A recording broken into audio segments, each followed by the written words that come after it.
علیکم ورحمۃ اللہ وبرکاتہ۔ محترم بھائی، یہ جو آپ نے موسیٰ علیہ الصلوۃ والسلام کے نماز پڑھنے والی حدیث کے بارے میں پوچھا ہے، یہ صحیح مسلم کے اندر حدیث ہے، مسند ابی یعلا کے اندر حدیث ہے کہ نبی علیہ الصلوۃ والسلام نے سفر معراج پر موسیٰ علیہ الصلوۃ والسلام کو قبر میں نماز پڑھتے دیکھا۔ جی بالکل انہوں نے نماز پڑھی ہے۔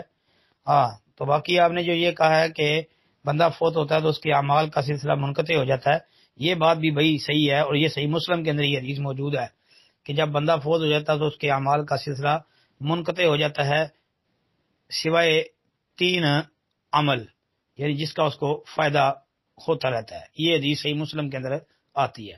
لیکن بھائی یہ ہے نا، اعمال کا سلسلہ منقطع ہو جانا، یہ بھائی دنیاوی اعمال کے حوالے سے بات ہے کہ جو بندہ دنیا کے اندر رہتے ہوئے اعمال کرتا تھا، جو اعمال اس کے سامنے پیش آیا کرتے تھے، ان اعمال کا سلسلہ ختم اب، کیونکہ اب وہ فوت ہو چکا ہے۔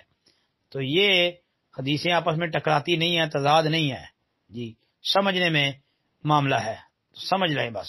یہ جو دنیا کی زندگی میں وہ اعمال کرتا تھا، وہ اعمال کا سلسلہ منقطع ہو چکا ہے اب۔ باقی جو ہے کہ قبر کے اندر وہ نماز پڑھ رہے تھے، تو بھائی وہ برزخ کا معاملہ ہے، عالم برزخ ہے، اور عالم برزخ کی زندگی اور عالم برزخ میں کیا ہو رہا ہے اس کو دنیا کی زندگی پہ قیاس نہیں کیا جا سکتا، جی۔ تو وہ برزخی معاملہ ہے، برزخی زندگی ہے، وہ برزخ کے اندر آدمی کیسے ہیں، کیا کر رہے ہیں، کس طرح کی زندگی گزار رہے ہیں، جی اس برزخی معاملات کو اللہ ہی بہتر جانتا ہے۔ اس زندگی کو، ان چیزوں کو دنیا کی زندگی پر قیاس نہیں کیا جا سکتا، جی یہ بات یاد رکھے۔ السلام علیکم ورحمۃ اللہ۔